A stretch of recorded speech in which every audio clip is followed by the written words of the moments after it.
with me, Vash T's produced and created this. I got some God in me. Call us up. The number is 404-382-0417. Hey, Jesse Dillard. And also, hey, Rakia. Tell your husband to tune in. And Brecken is joining us, and my big brother, Robin. Okay. Robin is on live. Like and share this video as well. It's going to be very informative and some good information. Me and Robin, me and you right here, Robin. I like you, boy. I like you, boy.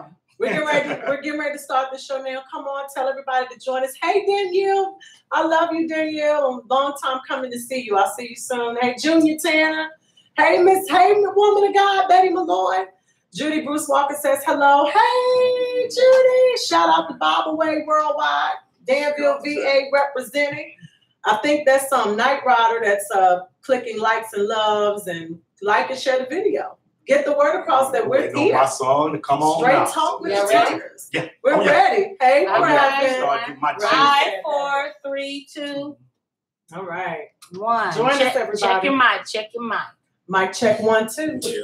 My mic sounds nice. Check. Yeah. Okay. Y'all remember that? How about now?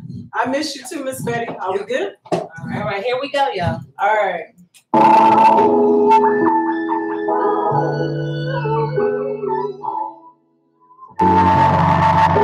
I'll send it to you. Hey, David.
All right, everybody. Welcome to Straight Talk with the Turners. We are here, we are live, and we are excited about tonight's show. We're excited about BPU Radio, Dr. Angela Harris. I'm excited to be here tonight. My husband is here, Pastor T. His song just debuted here on BPU Radio. Let's give it up for him.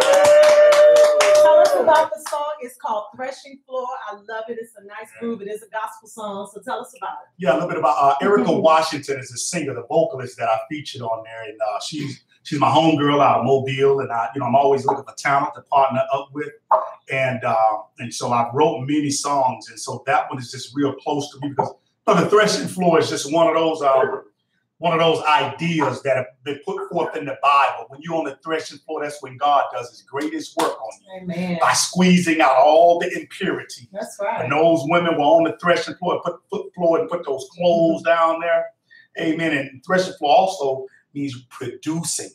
Okay. Amen. Because when folk laid on the threshing floor back in the day, they made babies on the threshing floor, which is producing, production, creativity. Amen. And I just believe that I have to example that. And so that's how that song came about. Okay. And so it's my pleasure to debut it today for you guys on BPU. To show you creation, to show you production. You can do the same, whatever your area of expertise is. Amen. Absolutely. Listen, we want to thank our Facebook audience for joining us, and we want to let you know that you can call us up tonight. And that is how this works. The number is 404-382-0417. All right. So all of my Facebook family and those who are watching us on the various arenas and areas of social media, be it the radio channel, YouTube, Facebook, even on Dr. Harris's page, call us up. All right. We want to hear from you. We want your feedback, especially with this discussion tonight. The number again is 404. Can you hear me now? 382-0417. I'm usually loud, so Yeah. All right, here we go. This is where we're going tonight for our first half. And, you know, my husband and I, we come up with a lot of our talk discussions based upon things that we talk about daily, pillow talk, or you know, we have pillow talk. And I think that's the most intimate time for us as far as getting in depth into the day's events, you know, things that are happening in our lives and also our friends' lives. So that's the inspiration for this conversation tonight. And I want to call it Secret Lies, Deception in Relationships. And we're also going to talk a little bit about blended families. But let's talk about that, the secret lies and deceptions tonight. I think we're good. Yeah, we're good. We're good in the hood tonight. We're going to make it hot. You like to make it hot. You like to make it cold just to make it hot. All right. So here we go. For those of you who are newlyweds, if you're in a relationship, if you're thinking about getting married, if you have been married, we want to talk to the seasoned folks because I know that they've dealt with this. On the line, joining us, I believe, is my great friend, Jewel Swan Bellamy out of South Boston, VA. Jewel is an author. She's an actress, a singer, a mom, and a wife. And she is very, very, you know, of course, experienced, and not only that, but life experience. And she has an awesome testimony. But Jewel, are you there? Is that Jewel? We are here, Jessica. Hey, Jay. Jewel, thank you so much for joining us tonight on this platform. Thank you. My husband is here, Ernell. We got Ernell Bellamy joining us as well. Hey, Ernell. Hello. So listen, so we want to first introduce Jewel and Ernell. How long have you guys been married? We got married July 23rd of 2016. Okay. And Jewel, is it okay to mention that you guys both have had previous relationships? You all have children. You've been married before. Can you just give us a little backdrop on both of you guys' relationship, how you connected, and of course, your children? Yes, we have a blended family, also known as the Black Brady Bunch around here. We have we have 6 children together. They range in ages from 9 to 18. Wow. So we have them in elementary school all the way through college right now. Wow. And before we got together, we were both in long-term relationships with other people. Okay. How long? Can you both give us, if you can? We actually, his relationship was 10 years and my marriage was for 10 years. Wow. But I have to ask, and I'm sure my husband has some questions. When you guys both got together, when you connected, were you both reluctant, or was one more reluctant than the other to start this thing all over again? Did you all know that you would be connected for the long term, meaning marriage? Or what were the reservations, or were there any at all, if there were? We had an awesome friendship. Okay. I'll put that out there initially. We had an awesome friendship, and I just liked him.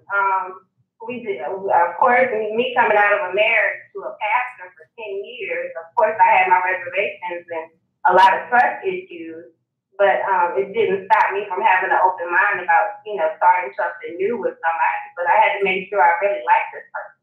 A lot of times people get in relationships and they get in relationships because it looks good, but they don't really know that person for who they really are. Did you want to ask? Yes, well, Jewel, what was the roughest spot, the roughest time, and how quick did those rough spots hit you in those struggle areas in your marriage? Oh, she laughed. Oh, wow. You know, this whole topic of this blended family, that was the roughest part of us being together, because I have 3 children, he has 3 children. I have, you know, as the slang would have it, I have 2 baby daddies, you know, and he has 3 baby mamas. So, did you experience any baby mama drama? Baby daddy drama? He getting real straight with it.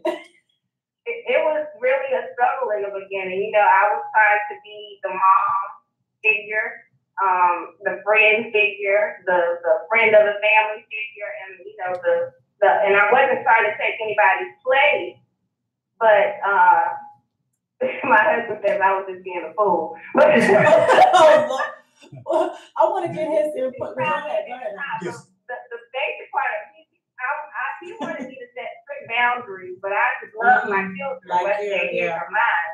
And some of those boundaries you can't cross because people people want you to feel like you're taking over their role. Yes, And I wasn't doing that, but people get jealous. Yes.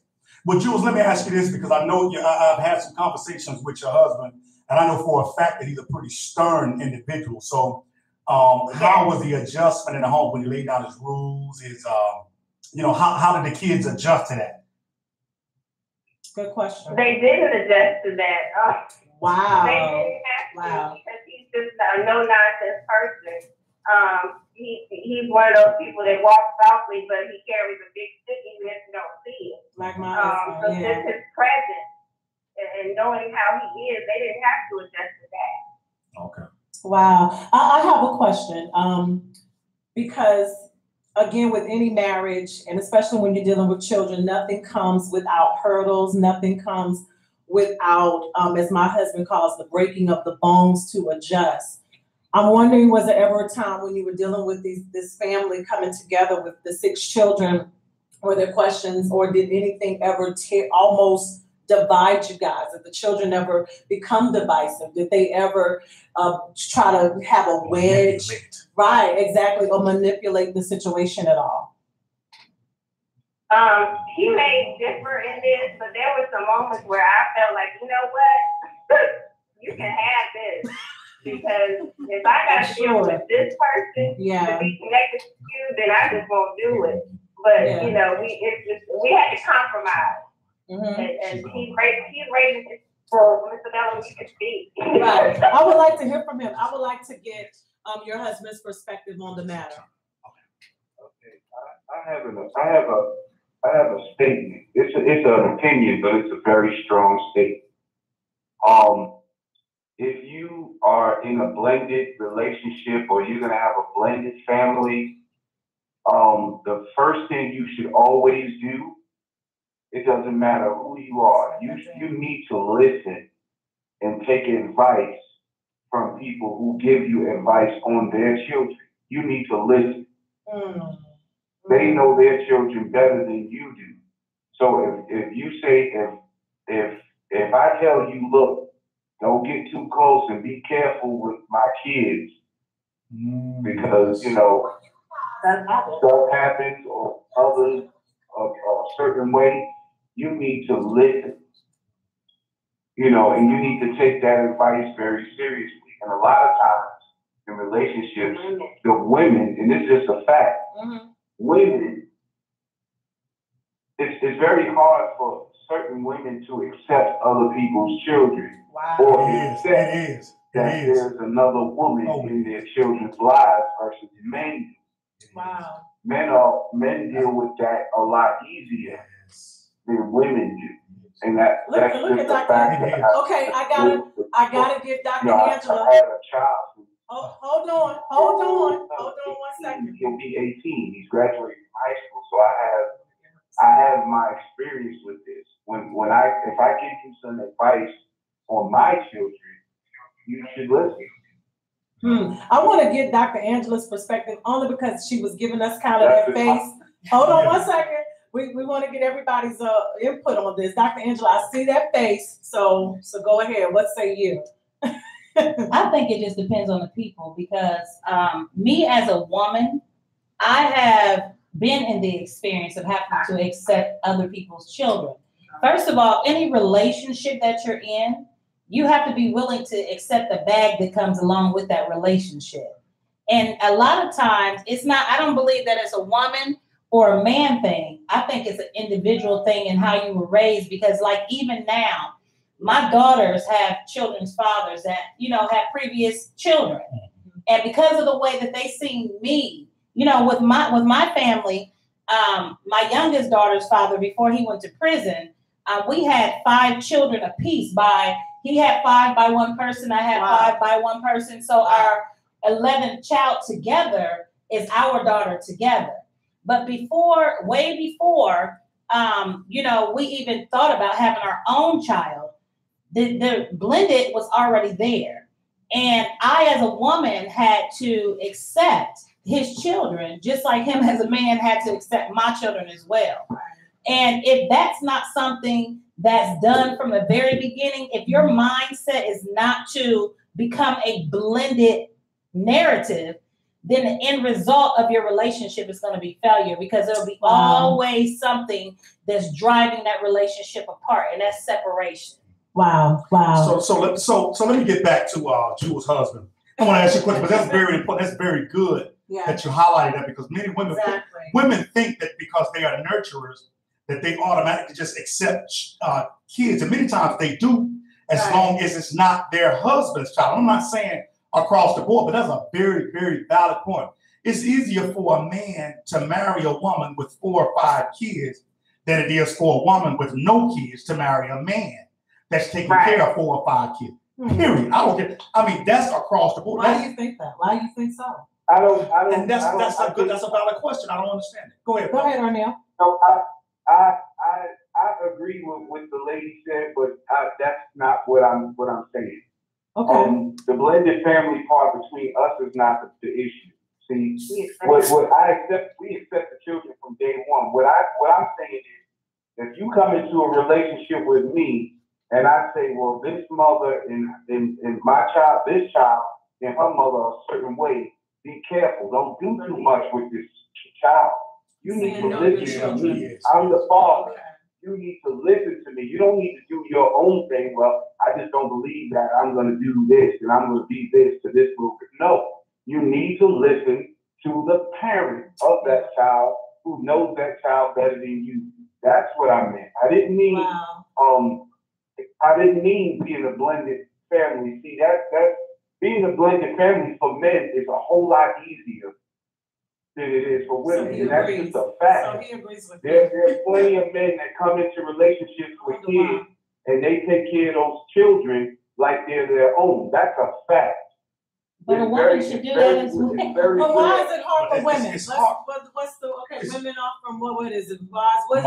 Men are from Mars. So Dr. Angela, who's been in that situation, can you kind of shed some light on that, and as to what Ernell, even my husband, they're saying it is. I mean, that's from a man's perspective. Okay. Though. You know, you have to look at it. Sometimes a man's perspective is the things that they have experienced as a man. But when you look at the statistics of it all, a woman really, yes, there are immature females. That's what I should say. Okay. But a woman understands from day one. First of all, there should always be communication regarding the children. Okay. You know, what my children like, what my children don't like, how to approach my children, how not to approach them. Let me ask you a candid question. I just want to be real. Straight talk. You got no kids. You're 23, 24 years old. You meet a man, and he has 5 kids in the house with him. Are you going to seriously consider him as a potential mate? It depends on the person, because just because you have, that sounds nice. That sounds nice. No, it just we all know. I'm gonna say no. That doesn't happen that way. Right. I'm gonna say, and I'm gonna be very honest. I don't think I would, Dr. Angela, or my husband. If I would have, if he would have come into my life and he off the bat had 6 or 7 children, it would have been a no for me. That's just why. I'm being honest. I'm being transparent. Because you have an option of what to bring in. You see, the thing about it is, I heard a woman say this. Says she will. People say that. That's easier said than done. You know, but I heard a woman say this. She was like, "I'm educated. I don't want an uneducated man." And she said that, and at first it was kind of hard for me to wrap my head around that. But then when she explained herself, I was understood, because there are different morals and principles, amen, that a person lays down from the beginning. If school is valuable to me, those are the things that tear families apart. When school is valuable to me, but it's not as valuable to you. So what are we gonna teach our children? Church is important to me. I'm Christian, you Muslim. Those are the type major decisions, life decisions, that have to be reconciled. Otherwise, it'll tear a family in half. And that's what I said. The understanding has to be there from the very beginning. You have to know your mate. You have to know what your mate brings to the table. Absolutely. And if at that time that's not what you want in your life, then you need to make a decision then, not once you get in the relationship. So are these deal breakers? Ernell and Jewel, you can jump in at any time. So are these deal breakers individually for people, or are we being shallow in terms of decision making in relationships? I don't mean to cut you off, Jessica, No, but you're fine. I personally think like this. I think that men have an easier time finding happiness than women do. Because men are open-minded to so many different things. That's So, not true. What, I mean, are you talking I about agree men with who you. don't have nothing? Let me build on what you're saying, brother. You're right. You're absolutely right. Let me finish. Okay, so I'm just giving. This is my opinion. So I think that a man who doesn't want to have kids will easily meet a woman who has a bunch of kids, and he will love them like his own. He will take care of them. He will do whatever it takes for that lady and his family. Because he turns, men turn the children. I mean, there are so many men now who are in relationships with ladies that the children aren't theirs, but those children know that as that man, that's their only father, and they call him dad because he put in that real time. Is there a limit? Some men just, you know, it's just, and that's more. You see that more likely with men than you do with women. Okay. I mean, Point well taken. Point well taken. And here's it. I don't know if you've noticed this, but when I was on the dating scene, I cannot overemphasize how many women were actually on Prozac, on different type pills because of their menstrual cycles, because they were dealing with emotional things. Women tend to be chronically unhappy. A lot of them. This is the head snapping, finger popping. You know what I mean? You don't even give a man a chance to come in because the exterior and really what it really essentially has to do. But there is a lot of mental illness in America that has not been dealt with, and by and large, women are more impacted than men are. I agree with that. Let me put out this disclaimer, guys, and I want to thank my guests again. We've got Dr. Angela, Ernell, and Jewel Bellamy. My husband, Dr. T, is here. 404-382-0417. That is the call-in number. And we've actually got some calls coming in. Dr. Harris, how would you advise us to move forward? We still got these two guests on the line, but we've got calls coming in, so give us some direction real quick. Well, we can do conglomerative calls so that it can be a group. Let's do it. Okay. Let's have our other caller joining us. Thank God for the studio. Yes, thank you, Dr. Harris. BPU Radio. We want to give a shout out to Dr. Angela. Caller, you are joining the discussion with Straight Talk with the Turners tonight. Who are we talking to? This is Melissa. Yes, Melissa Dix is joining us from Danville, VA. Don't start nothing, Melissa. Don't start nothing. It won't be nothing. I want to get Melissa's perspective because she has agreed and disagreed tonight. So, Melissa, what say you as far as it relates to the discussion tonight? Okay, I can't hear you that well. Say that one more time, Jessica. Just give your perspective, darling. Just what is your perspective tonight and your input as far as the conversation goes? Well, I think I'm very confident that because of the trials and the tribulations that I had to go through with my previous relationship, it built me through the failure. It built me to be a tough woman and mature. And I agree with what she had said about, mature women being able to handle things. However, and I'm gonna throw this out there. Culturally, it's a lot different. I'm a what you would say, I'm a white female. I had been in a relationship with a black man for 17 years, and I was a foster child, so I didn't have the family, I didn't have the upbringing and the support to teach me what and how to handle things. So therefore, a lot of times, I tend to turn to the street. Okay, so with this relationship that I had, this man cheated on me. Not only do we have 4 children, okay, he had 4 children by 4 different women. Wow. Now, women would say easily, hey, I wouldn't put up with that. But I was in an abusive relationship. I'm sure Jewel Swan would be able, being that that's her profession, she could explain where I'm coming from. When you are subjected to so much abuse, it alters your mind, it alters your decisions. So therefore, I stayed. I was faithful, I was loyal. And these are children that were in side of the relationship. He did not come into the relationship with these children. He had them on me. Wow. So I actually, one of the children, the mother, quite frankly, she was very blunt, and she said, I do not want this child. I took the child in. Wow. Now, nobody, I have not met one woman who said that they would do that.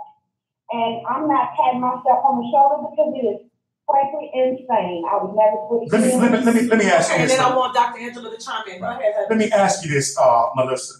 Would you say, based on, it really is PTSD, have you experienced hysteria because of most men, when we have kids and leave them, the women have to take care of these kids more times than not. They don't have to, but typically they do. And so does this create a hysterical or a PTSD, whereas there are more women that are on should you be on medication because of this? I'm just I mean, really? Should you? Would it have drove you to that? Huh? I do take medication. And wow. So this point is proof. As a matter of fact, it's been a while since I have been in that relationship. I had to learn how to have fun. I had to allow myself to adapt to be able to have friends again. There was so long to where my friends were his friends. My family was his family. So I had to learn how to be normal, per se. And so, yes, I have went through much prayer and many people supporting me. I have come a very long way. Wow. And I do have a friend that does have 2 children outside the relationship. And if this person was to say, hey, I would bring them in and we would be as one, I would have absolutely no problem with that whatsoever, because that's a child. And I'm a good mom, regardless if it's my child or theirs. And so, and see, that's a woman. That's a woman. That's a woman. See, because it's a learned behavior. Children don't have anything to do with anything, and a lot of times adults put their mess on children, and it's not fair. A lot of times the confusion is caused by the adults before, and the children are involved in the confusion, and that's what we have to understand. As a woman, I took in, I had the same type of situation, and I had my own 5 children. But he had 5 children as well by the same woman. She was very jealous because of our relationship. So now she wants to disown the children. No, so she basically said, here, take my children. Wow. So I took in her children. Now we have 10 children in the household before we even had our own child. Wow. But the thing is that as a responsible woman, it was my duty at that time to make sure that everything that I could do to make sure that those children are successful. At that time, when I accept this relationship, I also accept that responsibility. Wow, Melissa, I want to thank you for joining in. Go ahead. I would like to piggyback on what you just said. Okay, and then we're going to move forward. And I'm going to be quite frank with you. There is bitterness that comes with that. Now, I'm going to keep it real. And I ain't sugarcoating for nobody. Now, I love kids, but they ain't mine. And that don't mean I'm going to mistreat them. But you have to really be delivered from some bitterness, some jealousy, some stigmatism. You have to really let go of some things and search your soul if this is something that you're going to do. Now, there's a big difference if someone has the child before the relationship and they're coming in. But then there's another thing if the child is had during the relationship. I have a question then. I have a question for both of you ladies. And I'm hoping Jewel and Ernell, they said that we're having some problems hearing Dr. Harris. Maybe we can alleviate that. I don't know what to do as far as they're still on the line, but I'm hoping they can hear this. Here's my question.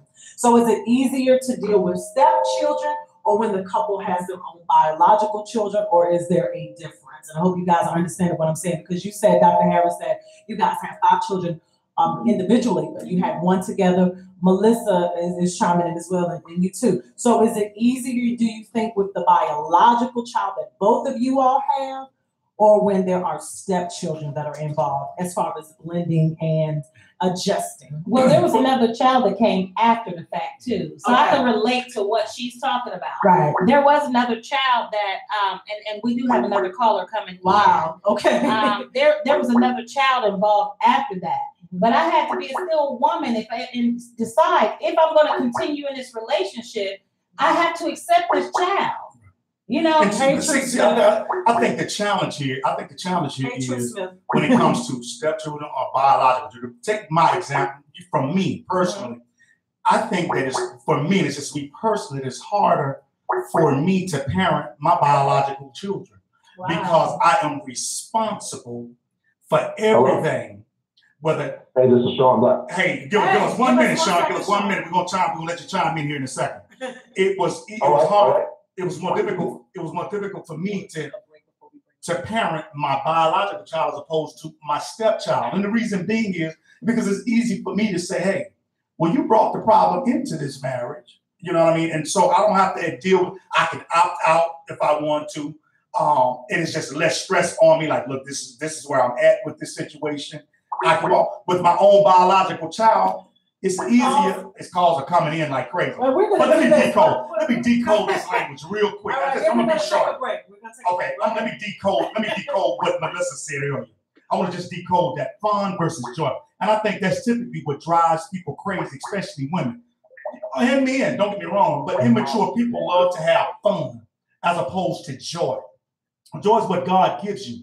And if you're always looking for fun, you're always looking for that merry-go-round, that circus, you're going to always be chronically unhappy. When you hear people, and I'm talking about decoding this language, that's a clue or an indication that you're probably chronically unhappy. That's nothing for me to do. I'm bored. When grown people, and I'm talking 16 years up to grown, to adults, talk about I'm bored, that's typically a dull mind trying to resolve a situation, trying to reach out, that is unhappy and needs to be fed. It needs to be fed activities. And so when you don't get those activities, you tend to blame shift. And so that makes you unhappy. So those words, you need to get out your vocabulary because a creative mind should never be bored. It should never have nothing to do. And it should never be talking about, I want to have fun. That's very immature language. Wow. Immature language, blended families, and we still haven't really dealt with the secret lies and deceptions, but we will. We want to thank Jules, Swan, Bellamy, and Ernell. Are they still on with us, Dr. Harris? Or hey, Jules. Yes, hold tight. We're going to bring you guys back in. Melissa Dix, thank you. We've got Sean joining us. We got Dr. Harris, the phone lines coming in. Y'all hang on. We promise we're going to get to you. We on fire. All right, let's answer this call, and then we're going to go to a break and play the song. Let's go to the call. Hey, caller, you're on Straight Talk with Lady T and Pastor T. Thanks for joining us. Who are we talking to? Sean Black. All right, Sean, hold tight. We're going to take a break. Because we're going to need some time with you, Sean. We want you to springboard your book, let the people know what you got, how you can help them, your location. We know you're in the Carolinas, but you're a good friend of mine. I've been knowing you now for about 11, 12 years, but we're going to get back to you. We're going to give you a chance. We're going to go to a break real quick. Don't go nowhere, Sean. So this is what we're going to do. I'm not hanging up. Don't hang up. This is what we're going to do. When we come back from the break, we're going to close out with our first guest from the first segment, Jewel and Ernell. Yes. And then we're going to segue with Sean, Lady J, Lady T, Pastor T, Straight Talk, more realness after the break. Stay tuned. I'm on the threshing floor, fill me up till I won't. Wow. So you like tonight? Yeah. Can't rumble, man. Teamwork make the dream work. We need that song. Yeah.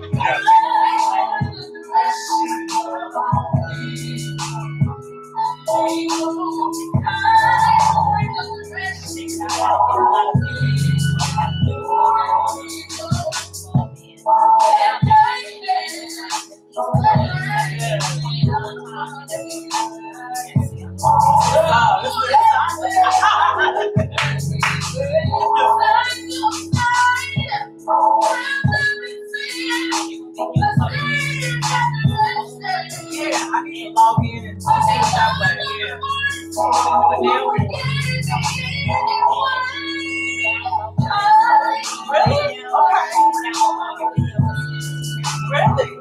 coming right back.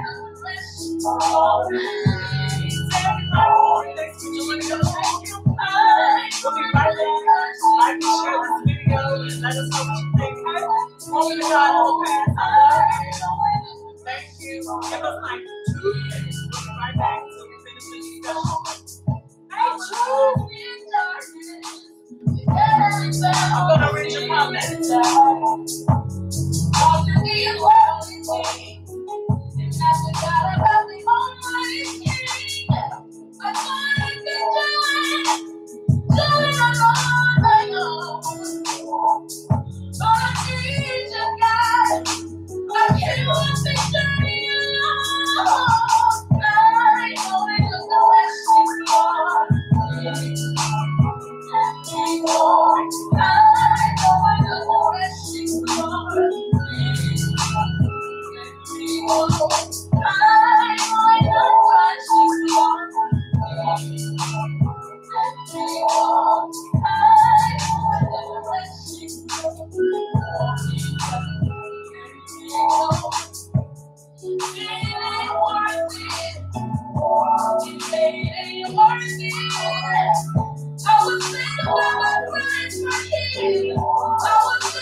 All right, we're ready. All right. Hey, everybody. Welcome back to the show, and we are still live. You can call us up, 404-382-0417. If someone knows Quanell Totten, give him the number. He's going to join us, too, 404-382-0417. We have Ernell and Jewel Bellamy on the line. Are you guys still there? And we also have Dr. T, Pastor T is here. Let's do a segue. We're going to tie everything in together. We dealt a little bit with blended families in our first segment. This segment, we want to deal with secret lies and deceptions. And this conversation came from, and I'll be transparent, with this being my first marriage and getting to know my husband. And I came from a family, my father was a pastor. So I was often taught that what goes on in your household stays in your household. I was also taught, don't tell who you get involved with everything. And I think my dad was coming more from a relationship standpoint with boyfriend and girlfriend. I don't think he was talking about marriage. Bless his soul, he's deceased now. And we didn't get to have that conversation, of course, before I got married. But so in my mind, I'm thinking, you don't disclose or you don't share everything. And I'm learning that what you don't tell can hurt more. And it's almost being dishonest when you don't share with your partner. So I'm learning this thing. I want to talk to them first, since they do have a little more, as you say, skin in the game. Joel, can you relate to that as far as relationships, marriage? What do you disclose? Do you disclose everything? Do you feel that you disclose everything to your partner? And what do you tell? Or is there a such thing as, secrets as it relates to marriage? Should there be secrets in relationships at all? Hey, Risa, go ahead, Jay. Jewel. Is Jewel still there? It's showing that he is. Get Sean. Let's bring Sean Black. Okay, well, we'll bring Sean on in. But what do you think? Go ahead. Yeah, my thing is there's lies and deception. Those are the things, those are the catalysts that bring about diseases in your family, bring about generational curses in your family, because the things that you hide are the things that you cover. And I'm not saying put all your business out, because certainly you got to be wise and exercise wisdom as it relates to that. But the thing that you cover and the thing that you hide the most is the thing that turns around and bites you. And this is the reason why in the black family, we have so much incest going on. Mm-hmm. This is the reason why we have so many hidden sins and hidden things going on in our families, because we will not expose it. And what you will not expose can never be healed. So let's get Sean. Hey, come on in, Sean. We want to thank him so much for joining us tonight. I'm having some issues with my video, but we're going to try to pull it back up. But go ahead, Sean, as you are joining us. Go and introduce Sean. Yeah, Sean, this is Sean Black. Are you there? Sean Black. He's on the line. Sean Black, are you there? Sean Tell us Black. A little bit about Sean.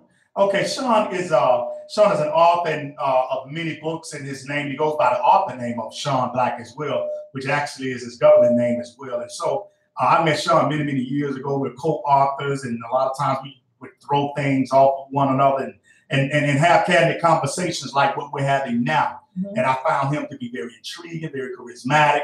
And he's a brother that has come out of the pit, and has raised himself up by the bootstrap. And now he travels around the country doing great things. And I want him to tell you his story, if we can get Sean Black.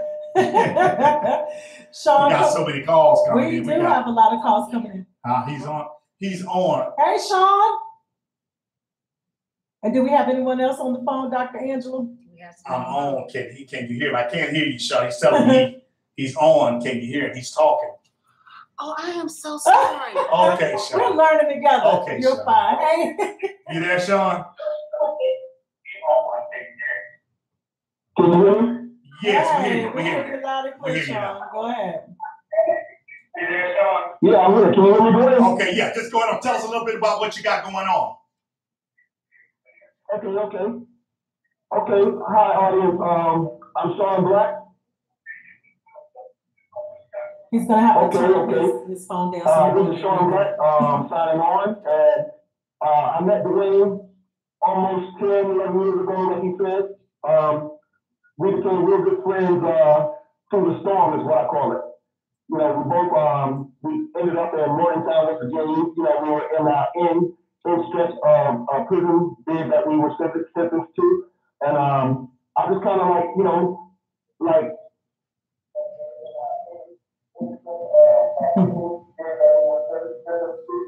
turn your phone down, Sean. Turn your other phone off. So, a good presence about my brother Dwayne, you know? Yeah. So, tell us about you, Sean. Tell us about you. You know, we came in a couple of periods together.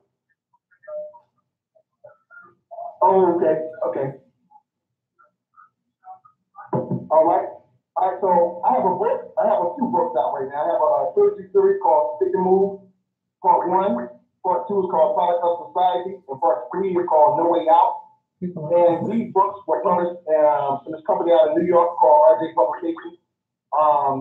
Once I touched down and came home and made it out the halfway house, I began doing book signings all across the United States. You know, going to all the mom and pop stores, making sure I graced their stores with my books. From there, I turned into doing film. Back in 2014, I started my film company called Black Paper Trail Films. Okay. With this film company, we started shooting a little small, you know, independent films, short films. And my first film is actually called Breaking the Chain, which is a 30-minute short film that we shot. And we showed it in 2015, which we have a good turnout from. Different people came out and they loved the film. Right now, I'm working on another film that we're in the middle of shooting called A Bond for Brothers. Okay. Sean, tell the people how they can reach you. I'm penning other novels. I recently just put another novel out called Trustworthy under my own label, Black Paper Trail Publishing. Okay. Hey, Sean. I can be reached at Black Paper Trail Publishing. You can also reach me at Sean Black on Facebook. You can also pick my books up in the stores, Amazon.com, Barnes & Noble, Borders, Books A Million. You can pick those up. Sean Black. just put the name of the book, the title, which is the trilogy series called Stick and Move. Okay, Sean. Now we want to get you. We want to get your opinion. We know about. We talk about lies and deception. What have you found with lies and deception as it pertains to family? And I'm talking about blended. We're talking about blended families here. When you came out and you met your wife, you have a wonderful wife. I know this for sure. But you're in a blended family. Have you? Okay. Just give us your insight. Okay.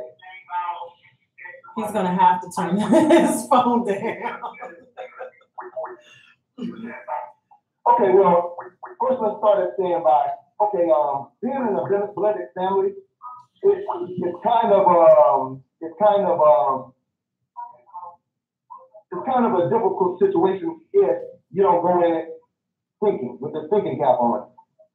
With blended families, you have to learn how to be respectful of the person or your mate's kids or siblings or something like that. So in saying that, you gotta kind of want to get to let the other members of the family get to know you. You know what I mean?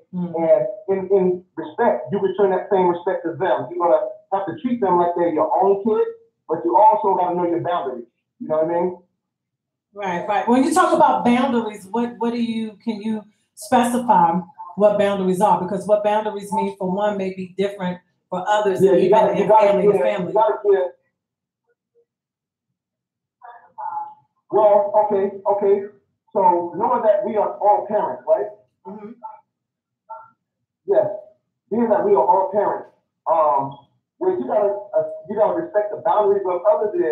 Okay, say for instance that my lady, my wife, my fiance, or whoever she may be that you're in a blended family with, if she has a child, you have to let them, her, and that child's father be the primary people who chastises, or if there's punishment that has to be meted out, you have to let them be the ones who meet that punishment out. I can't myself step in and call myself punishing or chastising this child when this child is not mine, because at the same time I gotta show this child that I respect them. Hold tight, Sean. I respect their boundaries. Sean, hold tight, because we have an opposing view, and I think that's good when you do have a difference of opinion, because it helps us understand each other better. So Dr. Angela, go ahead and chime in. What say you? Okay, so what I would say is this, is that we have to be very, very careful at having, how can I say this? To make a long story short, it takes a village to raise a child. And when we get back to the point of understanding that, then when you're in a relationship, then the separation is not going to be there, because I understand that this is part of my village to help raise my child. Right. When you start putting stipulations on your authority as the mate of your child, then what you do is you automatically cause a separation. And when you cause that separation, you cannot expect for things to become powerful and blended. He needs to turn. But Sean, we appreciate Sean. If you want to close out with him, go ahead. Sean, we appreciate your view and things like that. We thank you for chiming in, and but we're gonna build on what you said, and I'm gonna touch bases with you after this is over with. Because I got some things I want to discuss with you. But we love you, brother. On this end, Atlanta's always available to you, and keep up the good work. Keep your head up, brother. Yes.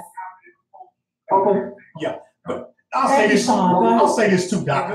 Let me say this really, really quick. I'm not going to pay the bills at my house, feed folk at my house, Exactly. pay the car note at my house. Now, if you want to take on those bills, you want to pay those car notes, and you want to wear the big pants in my house, feel free to do that.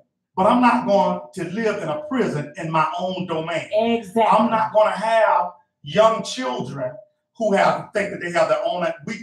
I'm not saying that you shouldn't have an opinion as a young, but here's how I was brought up. We'll pay you and we'll tell you what to think. Okay, when it comes to about what you should do, mama. You should whoop him or you should whoop that one. You know what I mean? I'm not just talking about an overall view. But I'm not going to pay the bills and spend my money and make life grand and beautiful for you. And you do what you're not in my house. Wow. Not in my house. You can't coexist. And we're not co-parent. I'm not co-parenting with a child. Exactly. You know, and so wow. Once you as the mate accept this person into your life, yes, you have to have the authority to make sure that your end of whatever it is in order. Order is necessary in every relationship. And when you don't have order, it causes separation, which causes confusion, which ends up in dysfunctional families, which ends up in broken homes, because eventually all of that stuff will cause for you and your mate to come to clashing. Yeah. And if you're clashing with your mate and your children get a whiff of that and they already don't have respect, it's going to divide. It's going to be a division. It's going to be divide and conquer. Listen, call us. We want you all to join in on this conversation. And let me put out a disclaimer. When you call in, just talk to us. Keep your volumes on your phones down or whatever you're using as your means of communication with us tonight. We ask that if you do call in, so there won't be any feedback, to just please turn the volume down. But call us up tonight, 404-382-0417. It is Straight Talk with the Turners. I don't know if the Bellamy's are still on the line. We figured out what was going on. Is anyone on the line with us right now, Dr. Angela? Let them join us. While we're there, let me talk about lies specifically. Okay. There are 8 kinds of lies. Let's go through them. Okay. White lies, broken promises, the lies of fabrication, the bold-faced lie, lying by exaggeration, lies by deception, plagiarism, and compulsive lies. So can you break each one down? Yes, white lies. It's just that I'm telling a half-true. When I'm going to work, when it was my intention to go, and I did go to work, but I left early and I went and did something that I was not supposed to do. All right, but I didn't tell you, I informed you of that. Lies, white lies right there. Okay. Right? Broken promises. This most notably is from parents to children. Oh, I'm gonna buy you something, I'm gonna buy you this, I'm gonna do that, I'm coming by to see you, I'm going to take you here. Like, and you don't, and it's not that you lied to them when you said it. Is you lied to when you didn't do it. Isn't that relationships too, though? Relationship. That goes across board. Lie by fabrication. Mm-hmm. You know, sometimes I've met people that make up scenarios, that make up things, and I'm like, for what? Like, you just make up a whole scenario. I went down the street yesterday and I saw Kim, and me and Kim exchanged phone numbers. She gonna be my lady, and I think she asked me to marry her. You just outright, and I think those in these lies, they pollinization. They cross pollinization, because a white lie can also be a lie by exaggeration, and a lie by exaggeration can also be compulsive lie. But I can say I want to say this and emphasize this, and I think this is the most obvious type of lie that a lot of people don't. Lie by omission. There are some things that you cannot tell me. And no, you're telling me, you're giving me the conversation, but you leave out things that you know are pertinent, or things that you know you're going to have to be accountable to. So is this where we get deception? Is this where no, this is lie by omission. Okay. You failed to tell me that you spent your check to go and gamble. I lost money on the stock market and so on and so forth. Yeah, but you didn't tell me you lost money. That's a difference. If we have stocks together with one another, as a family, we're trying to grow, as opposed to you taking the money that belongs to me and you went and gambled it down in Biloxi somewhere. You didn't tell me that. Or you didn't tell me that you had 7 kids when we got married. When we got married. And you told me you had 2. And what about this? Because here's the issue that I read on the internet today, whether it was a real situation or not, but it is real life scenario. People who've had sex changes. There was a man, well, let me just explain. There was a lady that wrote that her husband wanted to have children, and they were married, and he wanted her to go to the doctor because he wants to have a baby. And she kept putting it off because she said, well, no, I don't need to go right now. And at the end of this explanation, she says, the reason why I don't want to go to the doctor is because I was born a man. Wow. And so this is what she said. But here's the thing. This is where it gets really, really tricky. And hey, Trim Smith, call us up. She said, should I leave the marriage or just leave the marriage quietly? Or wait a minute, leave the marriage quietly or disclose this information to him? Now, people are saying, well, if you disclose it, you may be dead. So that is, to me, what you're saying. But isn't that deception? Isn't that deception? Yeah, it's cross-pollination. It's lies by deception, lies by fabrication, and lies by omission. Right. And, and it's all of those, and not just one, not just one in the be-all, end-all, or whatever the case may be. But anyway, I drew a blank there. But that is something that's so heinous to me. Because even in the Bible, it says that you are to leave your mother and your father and cling to your wife. And so with that being said, not your husband if you're a man, or not your wife if you're a woman, you deceived me. And you've caused for me, and I know God will forgive us for sins that are seen and unseen. That's not the issue here. Right. But you didn't give me a chance to make an educated, conscious, wise decision about whom I would be, but you deceived me. Because you're a man in reality. I don't care how many sex changes you have. You are a man. And so many times death, that's punishable by death to some people. Because some people will commit suicide and homicide and genocide behind something like that. Do we have a call, Dr. Harris, that's joining us? Call, are you there? Is anyone there? Call us up, 404-382-0417 to our Facebook friends. Call us as well. Go ahead and finish up. Yeah, but we all know compulsive liars to one extreme or another. But I think that I know that lies are not finances. Finances, but lies and deception is the biggest impediment to a healthy marriage. More people have gotten divorced because you lied to me. And some people cannot say, here's the thing that I was talking to my wife about earlier today. Here's the thing. You got something to say? No? Yes. Okay, Yes. great. Okay, let us say it. You can share. So this is kind of like a personal situation. Okay. So, okay. So what do you do? Okay. When you are in a relationship, right? And in that relationship, honesty was not the policy that they used in that relationship, even to the point that someone, asked you to marry them, knowing that they haven't even been divorced from their ex-wife.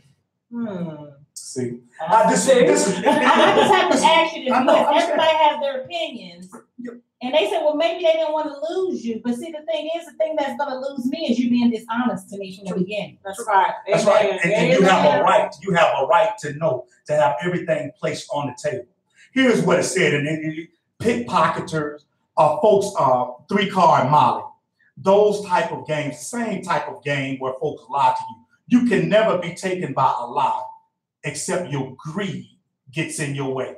You can never get got on a 3-card Molly table unless you think you're getting ready to get something for nothing. All too often, we ignore all the signs that are there. A stop sign means stop, not slow down at the intersection. Folk get ran over by 18-wheelers by slowing down at a stop sign. So when the signs are there, you've got to believe the signs. Let's listen. I want to read a comment, and I want to thank our Facebook audience for tuning in. 404-382-0417. We want to thank Devetta Myers, who says, a lie is a lie. If you keep a secret or a lie from your partner, you will always be looking over your shoulder to prevent from getting caught or the secret coming to surface. That one liar's secret can break that bond or trust. It takes unconditional love and trust to make the relationship successful. I'd rather for somebody to spit in my face than to lie to me. They both but one and the same. They both are vile and heinous. Wow. But I cannot stand a liar. Because here's the thing. A lot of times you want, even when it comes to investing your time, investing your money, things that you could have been had you known the truth. Well, you waste so much energy following up behind lies. So let me ask both of you, has this ever been an issue for either one of you, and even for those who might call in our Facebook audience, where the lie was the deal breaker? Yes. Okay. Yes. Because see, after the lie, even if, for me, give me a choice. Whatever the situation is, I don't care what your problem is with me knowing what you know, that is the truth. If you lie to me and I find out, then it's going to be hard for me to ever trust you again. Because the reason why, now I'm not going to say that you can't forgive. But you don't forget when somebody has lied to you, and then as soon as something seems a little strange, the first thing that you think about is that they're lying to you again. You know what I'm saying? And then on top of that, selfishness is the identifier in a liar. When you lied to me, you were being selfish. You say you were trying to keep me But in our reality, the thing that you thought was trying to keep me is the thing that was running me away from you. All right, well, here's a question then, and I'm going to take it back to you, and this is going to be a twofold question. One is you're going to be like, what? But here's the question. Okay, if love is unconditional, if I came to you and told you I was a man, I was born a man, will we be together? That's a deal breaker. A deal breaker. That's a kill breaker. That's a kill breaker. Kill Bill. That's a kill breaker. So you know some people are going to be angry, like, oh my goodness, Are you a man? Are you a man? Am I missing something? Girl. Dang. Hey, look. Are you a child's father? Are you a child's father? You know what? I birthed a child. You know what I mean?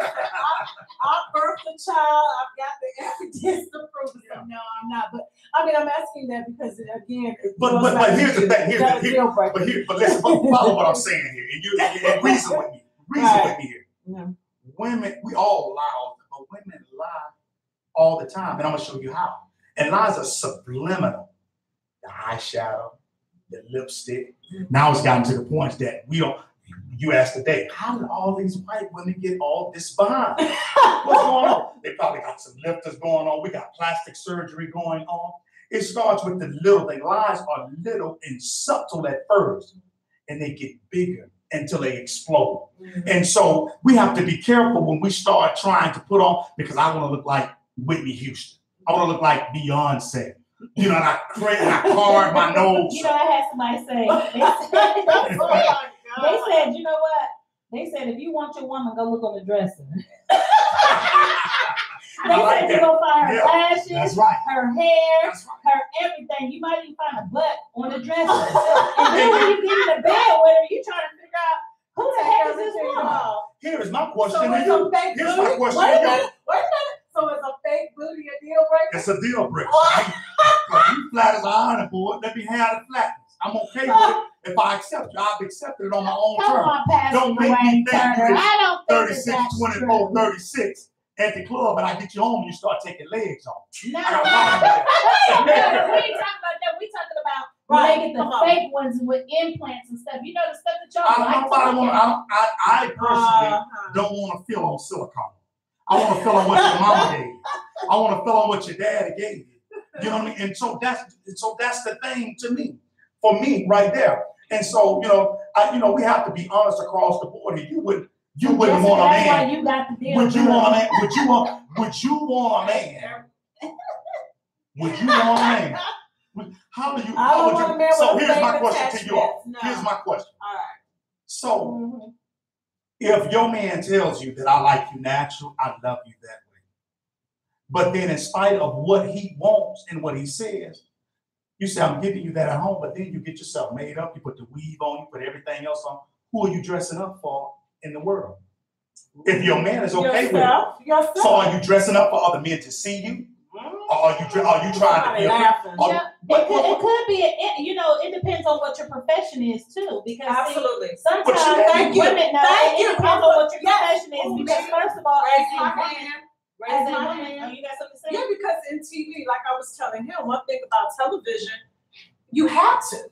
Yes. I mean, and it doesn't matter if you are natural, and I don't care what you say. Why? Even natural women, because of cameras. Why? Well, you think that so they won't accept your natural African beauty? No, sir. No, I used to have lots down to my behind. So I'm not saying that. No, right. Talk to me, please. We're talking about aesthetically, as far as cameras and lights are concerned. I want you. What you mean aesthetically? Okay, no, I'm gonna help you. First of all, your audience a lot of times is drawn by your appearance. Thank you. So, but then we go back to the point that if you say that you don't look as good when you are natural, as opposed to when you got weave and so on and so forth, then you basically confirming what I'm saying here. No, for me, I have long hair, right? But you always see me with short hair. It's your preference. It's my preference. It's your preference. I don't want to have to cut all of my hair off. That's right. To wear a short hairstyle, that's what I want to wear. Right. So that whenever I'm ready to let my hair Melissa down, says, it's an option. Call back Melissa because I need some of my ladies in on this discussion. What is it that makes you think? Let's go back to the first premise that when we're in the public eye, we have to do this because it's more aesthetically pleasing to them. No, Where did you you get this don't. information from? You don't have to do that. No, you don't have to do That's that. your preference. No, that's if you prefer to do that. It's a preference. You know, the thing about women, right? Thank you. When Help it us comes out. to your hair, that shouldn't identify you regardless of who's looking at you.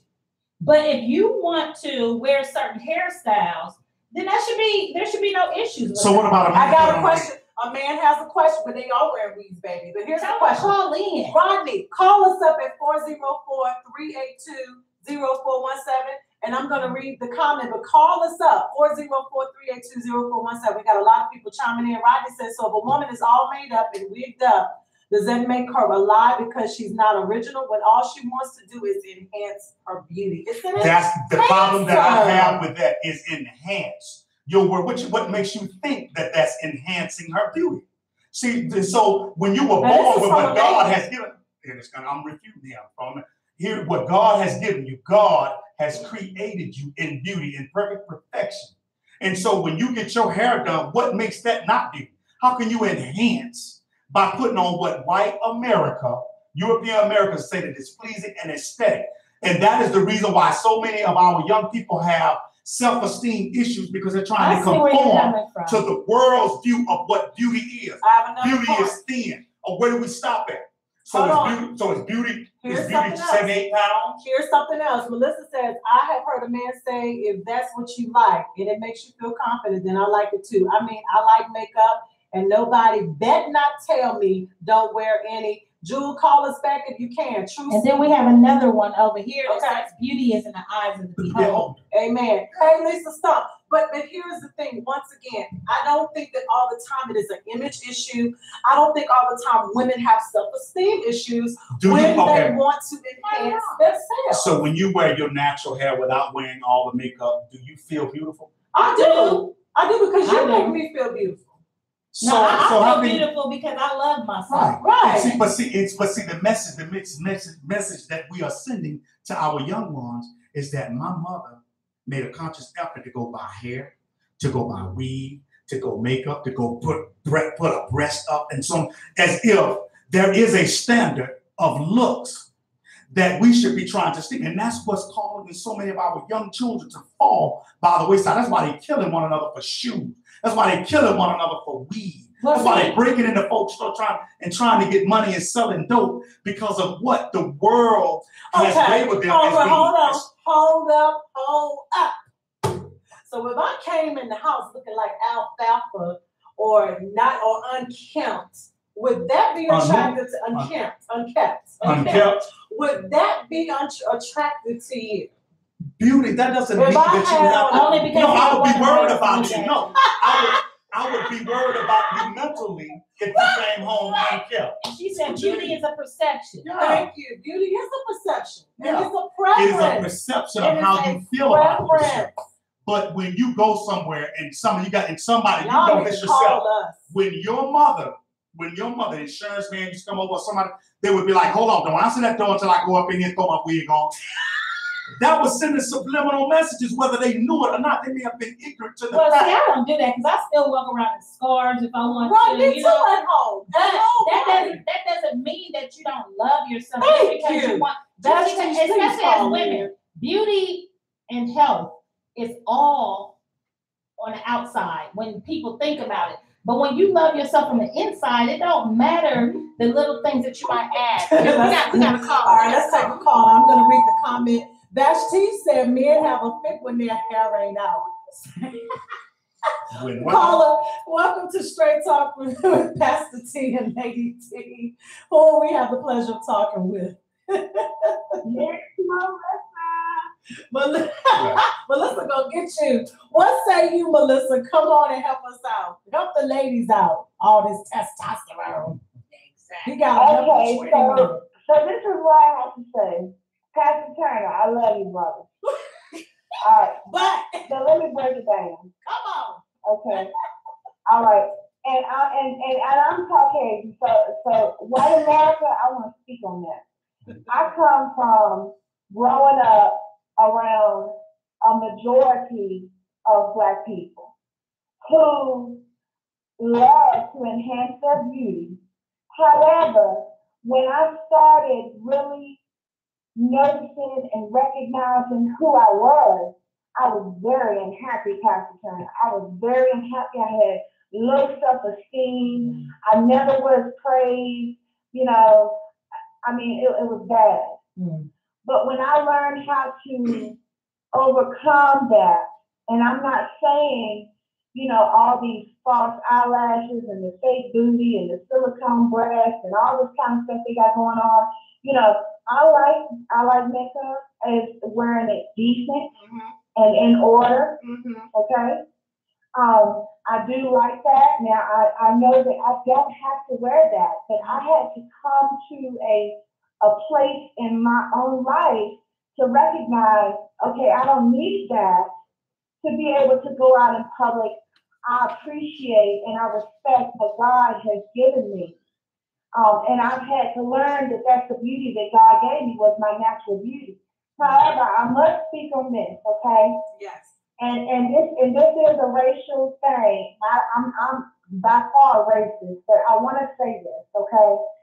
It disturbs me because I have so much history that I have researched and investigated on my own time because of my school age given false history and being lied to in history class.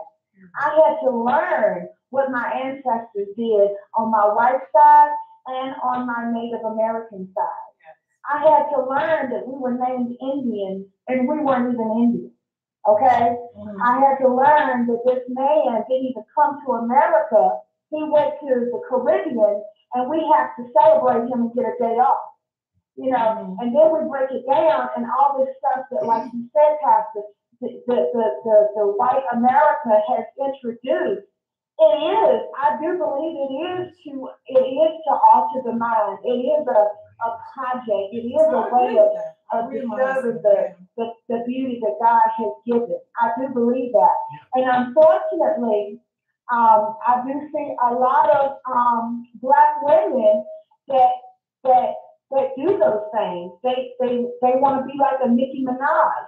And quite frankly, it is very disturbing to me because and I'm not homosexual at all. I'm strictly, you know what? But it disturbs me because the Black woman, I have always looked up to the Black woman as my role model because they're such a strong individual and they love their family, they love who they are. That the Black woman has showed me strength. So I understand where you're coming from, and that's saying it as a true, not gonna sugarcoat it white girl, okay? But I do think, in my personal opinion, that if you're gonna wear things that does enhance your beauty, do it respectfully, especially if you're married. But I don't see anything wrong with it if you are fully confident with whom you are internally, your internal should embrace your external. Thank you. Because my grandmother told me pretty is pretty good. Thank you, Melissa. And so that's what I learned. Thank you. And so being that who I am and who I have become, a lot of people say, you know what, honey, I think you were undercooked. But I mean, I'm not trying to be nobody that I'm not. I'm just keeping it real. Thank you, thank you, Melissa. And so just because of the mind frame, that because of the things that I have learned in this country and the deception and the lies that this country was built upon, you know, I have learned who I am compared to who they want me to be and who they want you to be. Hey, Melissa, we really appreciate you. We do have another call that's coming in who's actually in studio guest. I love you, Melissa Dix.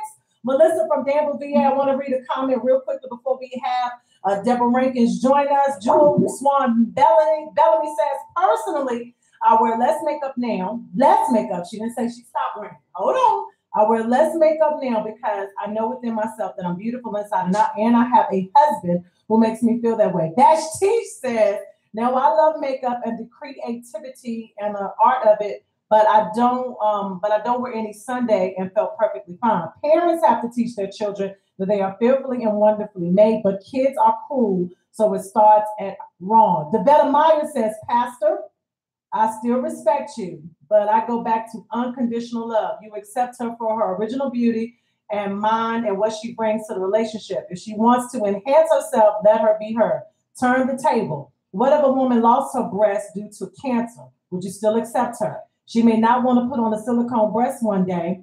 What, would you still walk beside her or behind her in public? A man should be proud of and accept the good woman God gave you to be with on this earth. Okay, let me quickly rebuttal. Okay. A quick rebuttal. Enhance. I have a problem with that word enhance because that is subjective. Secondly, I want to make this illustration. You'll be able to get this. White folks get cars of value, Mercedes-Benz. They don't make any changes on them. They leave them like they are. So, matter of fact, when black folk get cars, Mexicans get cars, what do? We make them look like floats. Why is that? It's one and the same thing. And doing that, making that alteration to that quality vehicle, that beautiful vehicle, takes away its value. And so I don't need kits on my black women. I don't need rims on my black women. I don't need tinted windows on my, I'm about to preach y'all up in here. I need my black women to be the beautiful women that they are. The one that is closely aligned to God as any other creature in this world. That's all I need. I got a man's perspective. Rodney Coleman says, as a pastor, and he's a pastor, I find myself trying to keep myself up as well because I don't want a younger man catching my wife's attention. Therefore, I must keep her happy by looking good at all times and vice versa. I'm sure you will want to do the same, correct? But see, the thing about it is, we don't do that anyway. I mean, that comes with healthiness, eating right, lifestyle. You look good based on lifestyle. First of all, I don't care what you put on yourself. If you eating and you drinking wrong and you drinking alcohol, you smoking dope, and you doing all kinds of stuff, you ain't gonna look healthy and good to me, no way. Hold on, Chestnut says makeup is supposed to enhance your looks no matter what it is. If a lady decides to wear it, they shouldn't use it as a disguise, but most do. Hold on, my wife is beautiful inside and out, and she loves her makeup too. But at the end of the day, both men and women love compliments. And Lisa says it's just makeup, not plastic surgery, Pastor. But I want to kind of like take up for Pastor Turner because I heard some other things in there. If your woman had got her breast cut off, I mean that's not what he was saying. He wasn't going to that extreme. He was talking about natural beauty, not in the when it's a turmoil going on. Of course, he never said that he would be by his wife's side if she got her breast cut off. She had to. You know what I'm saying? That's for richer or for poorer to them do his part. You know, when you I'm talking about a mindset. I'm talking about the things that are barriers to living healthy whole life. Because when other races, when they sneeze, black folk catch a cold. You know what I mean? So it always plays us worse. And I hate the fact that other folks they define beauty for us. They define enhancement for us. Can we ever decide on ourselves? And I have to respect that opinion from you because as a man, to just say that I love you in spite of all of that stuff, that's very important. You want a man to love you when you don't have on no makeup, when you don't have on no weave and all of that stuff. However, I don't believe as a woman, now it's a difference when your whole look changed because you got on makeup. And what I mean is that you have so much makeup on that you don't even look like yourself no more. That's a problem. When you have these eyebrows that come from one side of your face to the other, and you know that your eyebrows are thin. And then your girlfriend see me and you out at the restaurant and they call you and tell you I'm cheating on you. When you put in them green eyes, it looks like the devil's advocate or a cat. You know what I'm saying? When you put in all those fake eyes and all that kind of stuff, then what that does is that says something. That says something about your vision of yourself. And that is important. Absolutely. We want to include Deborah Rankins, but before she comes on, she's going to call back. Joel Swan Medley says, Mr. says a woman marries a man thinking she's going to change him, and a man marries a woman hoping that she doesn't change. What do you think about that? Ernell. That's good. That's good. Deborah Rankins, call us back. Deborah Rankins will be joining us. Yes. We do need to take a short break. Yeah, short break. Well, she's made a lot of comments over here. Okay. A few of them is she said that is why no one looks alike. We are all different. That's right. Yet we're all made in God's image. That's and it. then she also said it's how you feel about yourself, not how others feel about you. That's right. I agree with that. Fearfully and Absolutely. wonderfully made. That's what the scripture says. And I just want to say something really quick. First of all, I just want to tell you what show is this? This show Straight number 2? talk. This real talk. Is this show number 2 or Straight show talk. number 3? Number 2. Number 2. Show number 2 is a record breaker. I just want to thank y'all so much because on one page, on my personal page, you already have 1,000 views. Awesome. On the BPU Music Variety page, you have over 1,300 views. Those are separate views. That has nothing to do with your views and all of that. So all of you viewers who are tuning into Straight Talk, you know, on behalf of BPU Radio, but on behalf of the people that's bringing Straight Talk to you, I want to tell you thank you. Just continue to support. That's because right. these are the good shows that they're going to be bringing to the forefront. And I want to let you know that I'm very proud of you. Thank you. We're proud of And you. here's my song that God gave me to create that's coming up. If you want a record written, there's nobody better than Pastor Turner. That's right. I'm a creator. I got some God. And I approve this message. And we'll be right back. Stay tuned, everybody.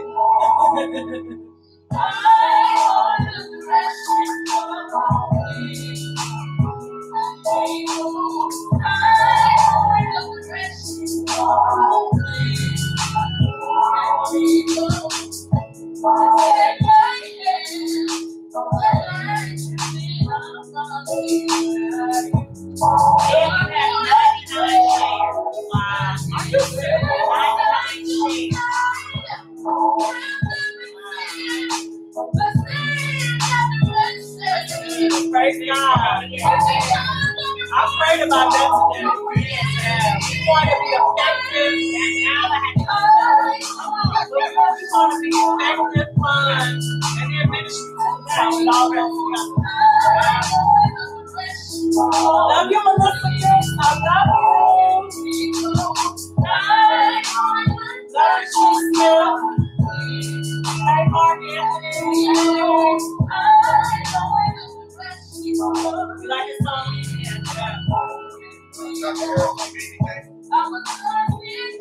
Thank you, Bernie.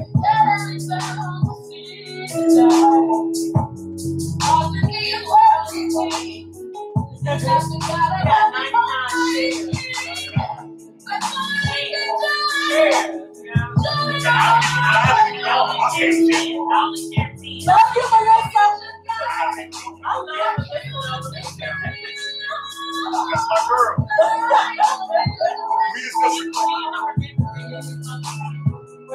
We just Thomas, man.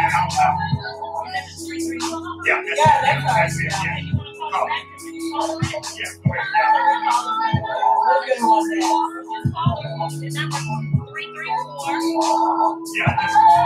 call that? Yeah, go ahead. 334. Let's call it. No, go ahead. And you guys remember to like and share. True, I love you. I wish you all in there, True. I want to hear from you. True. You want to hear from you. I'm rebuttal it. It ain't right. It ain't tight. It ain't right. I'm rebutting stuff. It ain't right. Coming against anything that ain't tight. All right, everyone. It's Straight Talk with the Turners. Thank you, Dr. Angela Harris, all of our guests so far, our Facebook family and friends. You're live with Pastor T and Lady T. We've had so many great comments and views tonight, 99 shares. Continue to like and share all the videos from BPU to our pages, our personal pages, and just spread the word. The Straight Talk is every Monday. And, of course, we do invite sponsors, too, so we can't do it without sponsors. Yes. All right, you have a guest that's joining us tonight. Deborah Rankin, she's a radio personality in the Thomasville, Alabama area. Yes. They always show me love when I go down there to preach, to teach, and to do what I do.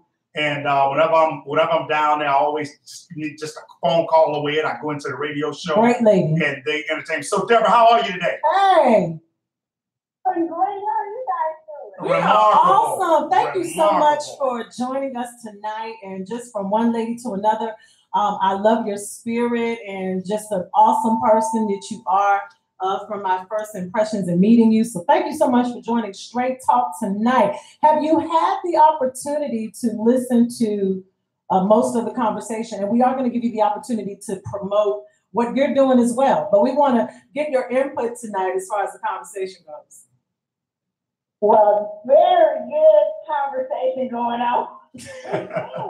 You guys were hitting on some very, very noun topics, Yeah. especially about kind of those topics that we don't talk about often. Right. But we have a lot to say about, and we want to know how people are feeling.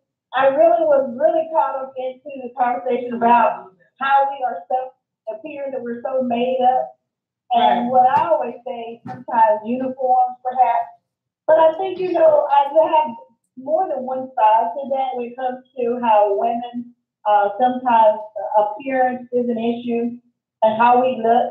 Because if any of my people who know me, like you guys know me too, that I have a tendency to change my hair a lot. We all do. Women love it. I love to change my hair, and it's not because I'm uncomfortable, because you might see me sporting my natural, say for about a few months, short natural, and then you might see me with some long, straight hair, and I might sport that for a while. Actually, last week I had straight hair with a ponytail wrapped to the side. Well, today it's curly. Deborah, let me ask you a question. Here, Deborah. You're a radio personality, you're a television personality. Can we be candid? Can we be candid?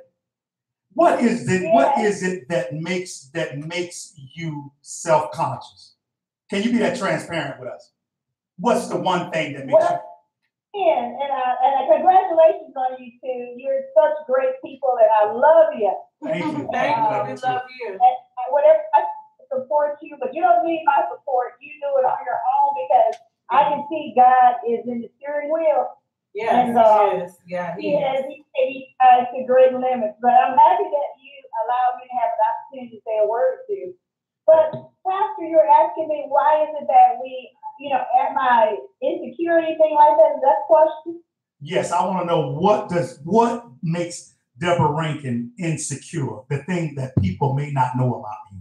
What is that one thing? What makes me insecure? Yeah. Now, that's a great question for me, because I have evolved over the years. Mm-hmm. I would say in the last 10 years, I have come into myself. And that is, before I was so self-conscious of what people thought about me and how I was perceived. I thought, and that kind of thing. I felt that I needed their accolades or whatever. But I somehow, and there was one lady who helped me kind of see that, where I realized that I just got to be me. Mm-hmm. And whatever someone else's opinion, that's, too bad. I sometimes I always take an account what someone has to say, because at the same time, even though I feel that I'm always evolving into who I am, mm-hmm. and what God has purposed me to be, but I have to find contentment in myself. Deborah, let me interject. I used to love to change my hair all the time. And when I tried it, people would say, "Oh, you changed. I don't know what I'm going to see when I see you." I don't know. Is that you? Do you ever keep a hairstyle more than 1 week? Deborah? I still get those comments, and I used to get other opinions. But now I smile and say, "You're right. Who knows? It might change tomorrow." Deborah, okay. And that's. Can you hear me, Deborah? Can you hear me? Yes. Okay. This is what. Okay. My question to you is this: how did the lady that gave you advice to adjust your thinking, how did she know that you were suffering from low self-esteem? How was it obvious to her? Well, I don't think maybe it wasn't so obvious in her. Her life allowed me to live the life how I wanted my life to be. Does that make any sense? It's this lady that I came into contact with when I first came back here. And it's a white lady too, an older lady. And I looked at her life and I thought she would do pretty much anything she wanted to do, and she had a voice to say what she kind of wanted to say. And I thought, how did she get away with that, and how, people receive it? So I decided to do it. I started to do it. And it felt good.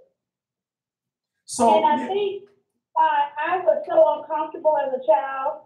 I love my parents and all, my mom and my dad.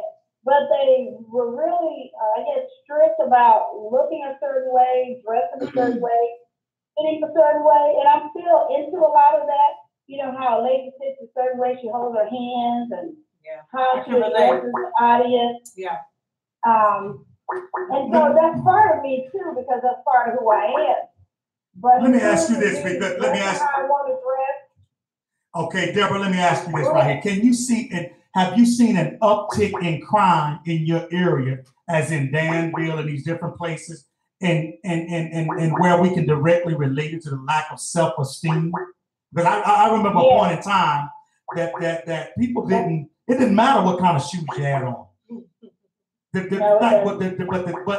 But what mattered was, did you say yes, ma'am? Did you say no, ma'am? Did you speak when you came in the room? Did you speak when you left out of the room?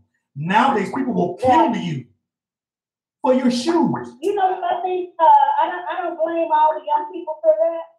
I blame them. If I had to blame someone, I would blame the peer pressure in society and sometimes the parents. Because now for me, I'm pretty comfortable. I've always been comfortable in my skin to a certain degree, but I had some insecurities about my personal appearance. I never thought when people say, "Oh, you're so cute, you're beautiful," I always say thank you, but I don't see my self-image as all that in a bag of chips, so to speak. I'm comfortable with myself, but I don't put a lot of emphasis on outward appearance in that way. Because when I grew up, I was called bony, thick, short, nerd, square, that kind of stuff. Yeah. Guys, in a town where being thick is right. Oh my goodness. You come in Alabama. As one of my friends told me, boys won't like you because you don't have a butt. And you know what I used to do? And I'm being very vulnerable right now. And I'm sharing. Stephanie close. I would wear 2 pairs of pants. Wow. That's what I'm talking about. I was ashamed to wear skirts because my legs were so skinny and other girls would laugh at me and talk about me. Yes. See, that's the transparency I'm talking about. Yeah. Right when I was growing up, right. I was told that I was trying to talk proper. Wow. And even today, I get a lot of comments from people who say, "Oh, she thinks she's all that." And most people who know me know that who really know me, they'll probably say she's one of the most down-to-earth people you'll ever know. Yeah. But my parents did teach me to have standards and have pride in who I am. So I had a degree of self-esteem issues with my personal appearance. Right. That might stem from that. Yeah. But in terms of who I was, but Ms. Rankins, let me say this, and it goes back to a conversation my husband and I were having earlier. Everything has a root cause. And a lot of times we don't know people's backstories, but she just explained what I was talking about earlier. There's a root cause to everything. Ms. Rankins, I can relate because when I was in school, the thing was the girls who had long hair or the girls who dressed, the hottest, and the girls who had big booties. It was all, I guess big booties were always the thing. And I was always real skinny. I mean, I was like 80 pounds wet. And my classmates who were tuning in, elders, even my friend Jewel Bellamy can relate. We were so skinny. And, all the girls, it was what they call thick. The guys were like, "We like thick girls. You too skinny, Jessica." And then one of my classmates who's tuning in now, he would pick on us. But so with us, we always wanted to have a bigger body. So I would start eating. Yeah, so I was like, well, I need to just start eating food. And I remember they had come up with these protein shakes. And I'll never forget, I went to GNC and I loaded up on strawberry shake and I got sick because it was for, that it's for people who are trying to build muscle mass and bodybuilders. But I went because I was like, I want me a big booty. So God is good because after my child, he's giving me a little something. But I can relate to her, Pastor, because it's a root cause to it. Everything has a root, and you're right. Years ago, y'all might be too young to know about this, but there used to be this magazine come out But anyway, they had these ads in there that you could take these pills for skinny legs.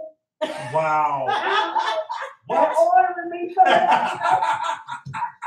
You know what? That's a great. You know what? When I came up with that, I was going to order me some of that. Oh, Yeah. but I missed that one. You know what?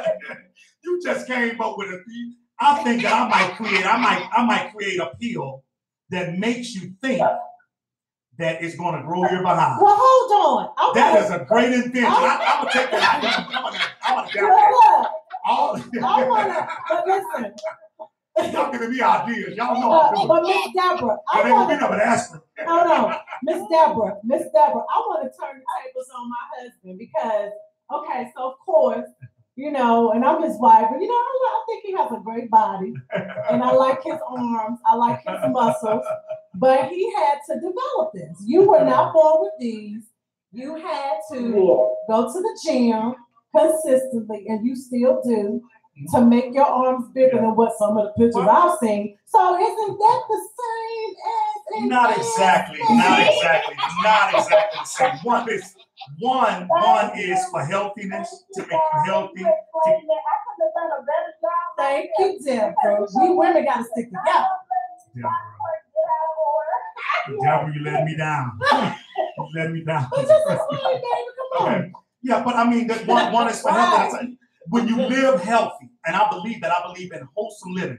You eat right, you live right, you think right, and everything else will fall into place. But your muscles didn't come through eating. But it came through working out. That's a part of living right. You have to take care of your temple. But this is enhancement.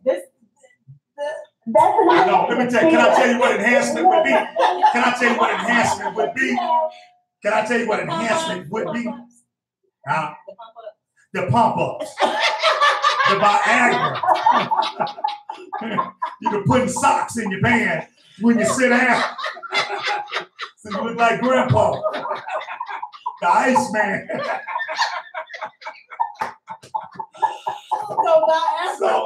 Okay, so would you ever, wait a minute, I'm still turning the tables on. Hold on, this is straight talk. So, if it ever came a time, this is straight talk, that you needed some enhancements, you would go natural. Yeah. If you couldn't get an erection, you would go natural. And wouldn't worry about it. But that's a health issue. Straight talk. But see, that's a health issue again. That's not a good comparison. That is a health issue. That you can't get up, So here's Deborah, you know my family. You know what the Bakers are known for in Thomasville. That's my lineage is the Baker. The Baker family is known, for being, we were whoremongers, to be honest with you, and I got to say it. And we were also known for being well endowed. And so you need to fact check that. You know what? At any rate, I'm gonna close out with it. I'm just being a little facetious. But Deborah, tell Jimmy Rose, and we love them. We're gonna give them because I want to tell Jimmy Rose, Ethel, all my New Hope family, my First Baptist family. Go ahead on and let us know when is your show. Anything you want to tell us before we leave off? Why you get off the subject so quick? Thank you. And I want to encourage people to go on to the Rankin Files magazine and take a peek at my quarterly magazine. I started that back up. It's online. And it's only $1.99 an issue. So it won't break anybody. And they can get a year subscription for less than $10. Now, you got 20 of them. All right. And from time to time, I do broadcasts on my Facebook page. I've been on the radio for several years. I took a break because I have so many things going on. And then later, and then maybe I'll come back on, but I'm going to be on a national television show coming up. All right. Well, we are declaring and decreeing that will happen. Can I give you one more bit of advice before you leave, Deborah? Because we got a call coming. Go ahead. You can wear a pamper too. And that'll give you, so all you women, you need to take my aspirin or wear a pamper. And that'll give you that round, a baby pamper. We got to call it. We got to take it because we're going to run out of time. But again, I want to go back to my husband because you did not answer the question. And Cornell Todd is joining us because we got some entertainment news coming up as we are closing out. But what's up with the answer to the question, honey? Which one, the Viagra? Uh-huh. Would you want me to take Viagra? That's the key. How you gonna ask the question? Because if I don't have to satisfy me, I have to satisfy you. So if you need me to take the Viagra because I'm not cutting the mustard, you know, then I'm gonna put my head together with cooler heads. Me and Chesley, Cornell, and Tom gonna get together. We're gonna come up with a solution. I don't really like the idea of Viagra because I'm hearing Viagra is blowing folks' hearts up. So I'm gonna have to get together with the guys. They're gonna have to let me know. We're gonna have a meeting about the penis for. That's a serious issue right there. Because ain't no once you make the move, ain't no coming back. If I get the pump up, I can't remove it. Okay. If I get You know what?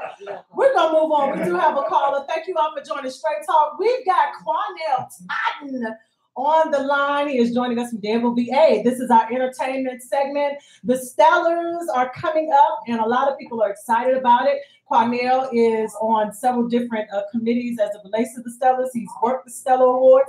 We are talking about attending the Stellar Awards. So, hey, Cornell. Yes. Hey, how are you guys doing? Oh, Cornell got the viewpoints. Cornell, we're so glad that you're joining us. Tell everybody about the committees that you are a part of musically tonight.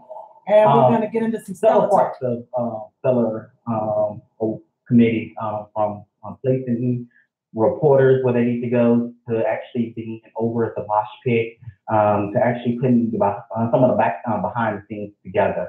Okay, all right. So the Stellars are coming up when? What's the date on that? The Stellars will be in Las Vegas, Nevada again this year.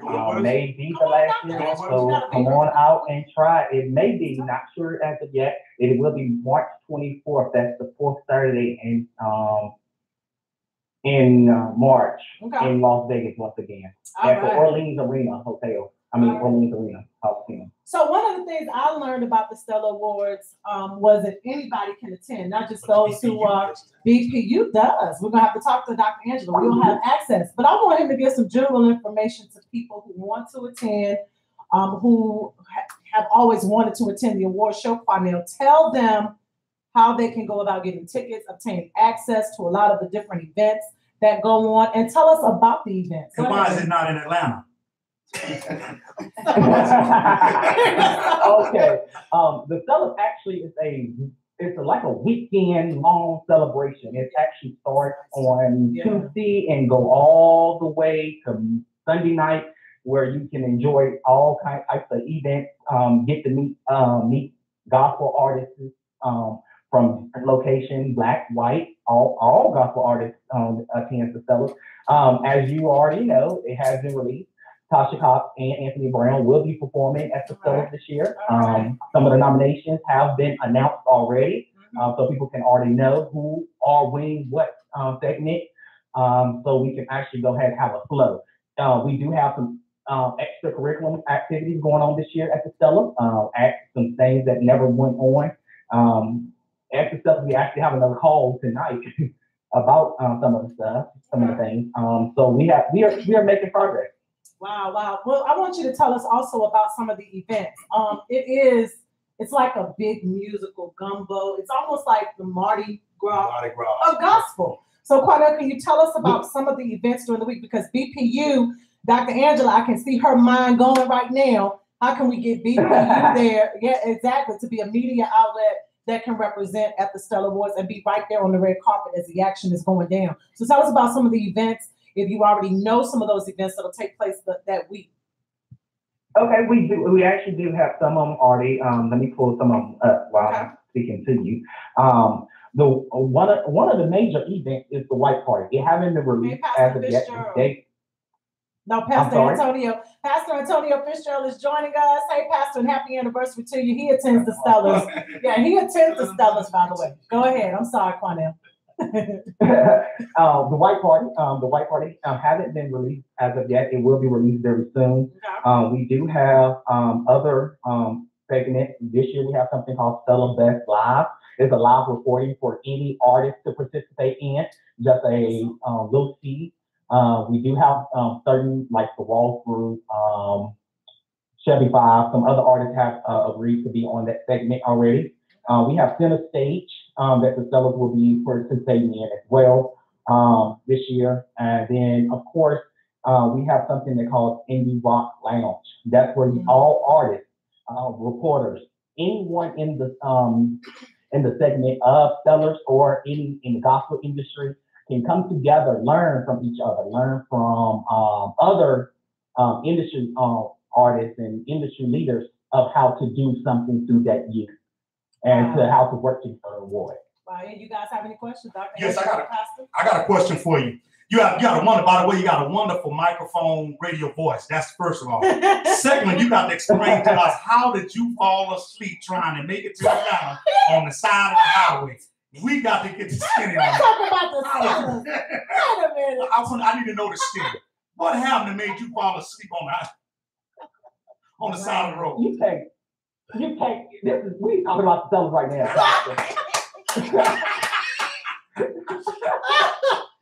In other news, I work so much. That's how you can tell I work so much. I actually. Well, how you gonna make it to Vegas and you couldn't even make it to Atlanta from damn here?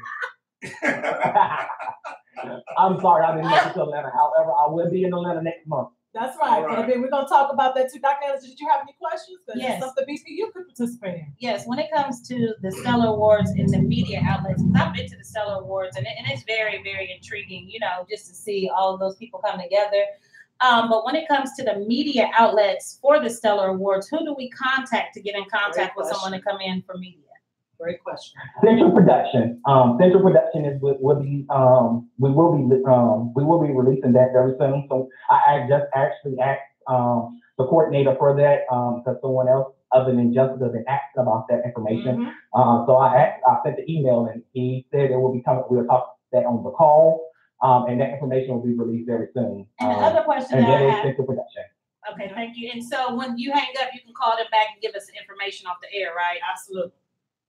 Actually, you can go to centralproductions.com. That's actually the leader of the gospel world. Okay, and then the other question is who's streaming? Are they going to have the Stellar Awards on demand, or who's actually streaming the Stellar Awards TV wise? It will be on the ON network this year. Not sure of the release date as of yet. On the ON network, ON or OWN? I think it's ON. Yeah, ON because I think it's Oprah Winfrey. Network. So that is Okay, gotcha. Well, we're excited about it. We have been talking about attending. I'm hoping that my husband's schedule will allow him to experience that. I have. It is a great experience, I think, and it gives you so much access to the gospel artists. You get to see it from a whole different perspective as it relates to the music industry, and you learn so much. It's educational, but it's also recreational, and it's also a great time to just enjoy Vegas. So, Quanell, we love you. Also, one more thing before I go, because I got to get back to the meeting. The Orleans Arena is going to be the best hotel to actually stay at because of the different things that's going on in Vegas during that week. So when you call the Orleans, that's the host hotel, just say you're calling in for the stuff, they will give you the great rate. All right. What's the name of that again? Orleans. The Orleans Arena, the Orleans Hotel. Okay. Awesome. This is great information.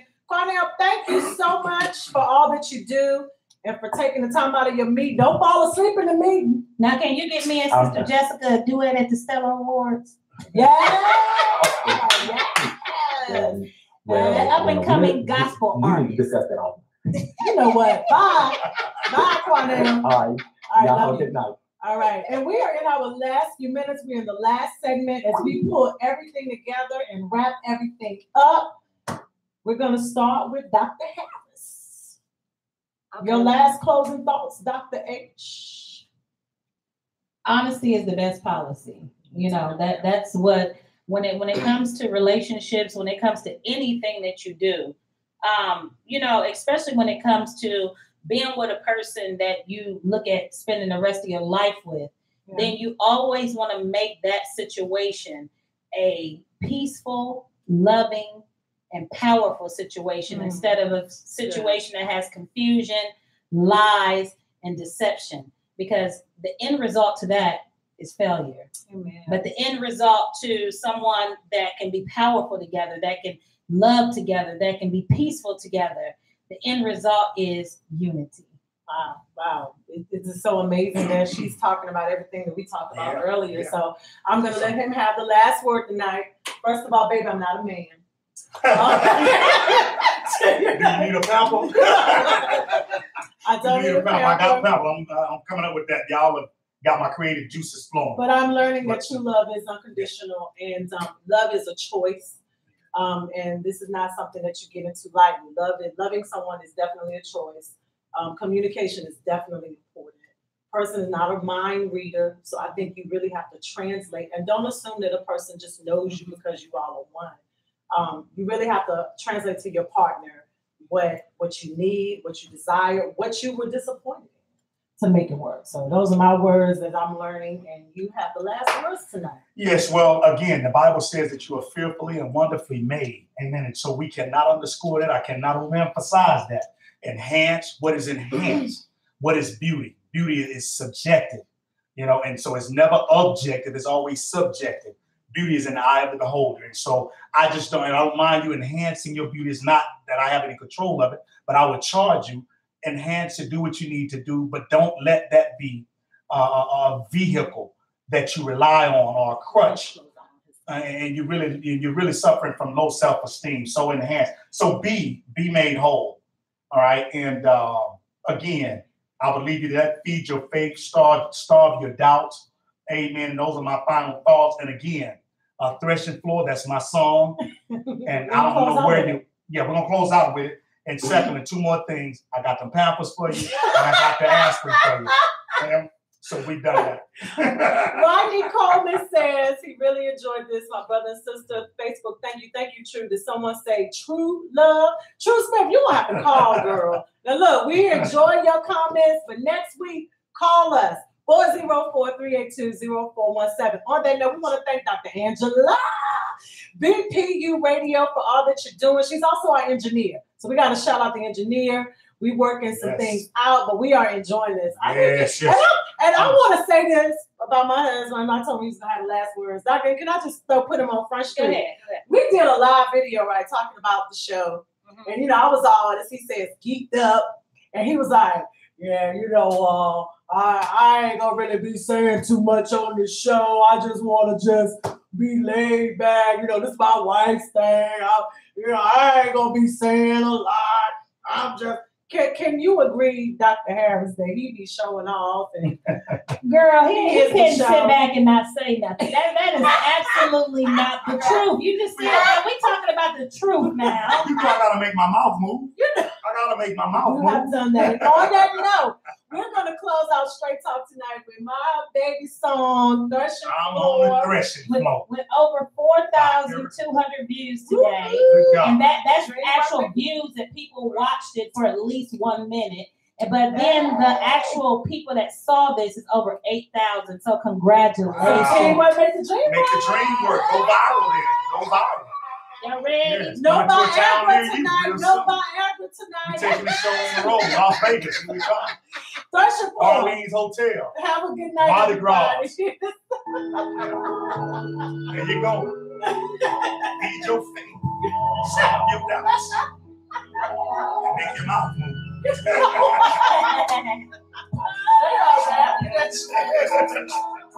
a minute, you gotta wait for the song to go out. It's going.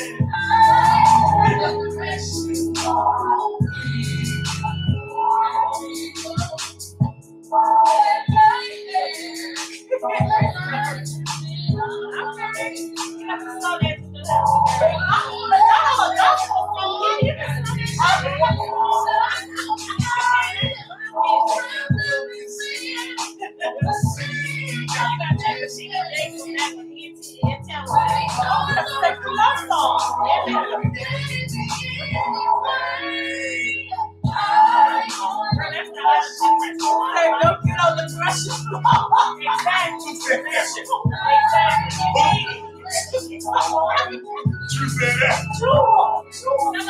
We're going to get on the threshing floor. Oh, wow. Love you, June. Thank you for letting me know. We'll see you all next week. See you today. Who's going to be our next guest? Let us know. Tell us good night. Bye-bye, Facebook. We love y'all.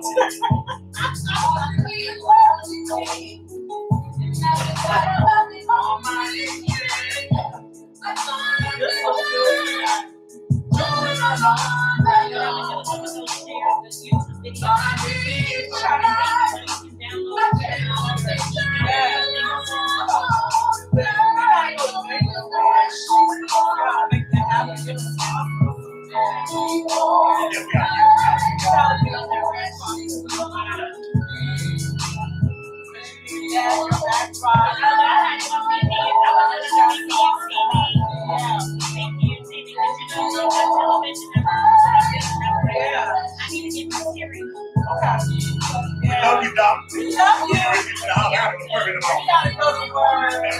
Thank you. We love you. Good night.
And that was Straight Talk here at BPU Radio from 6 p.m. to 8 p.m. every Monday. Thank you so much, and make sure that you continue to tune in to Straight Talk with First Lady Jessica Turner and Pastor Dwayne Turner. Thank you so much for tuning in. We love you, and there's nothing you can do about it.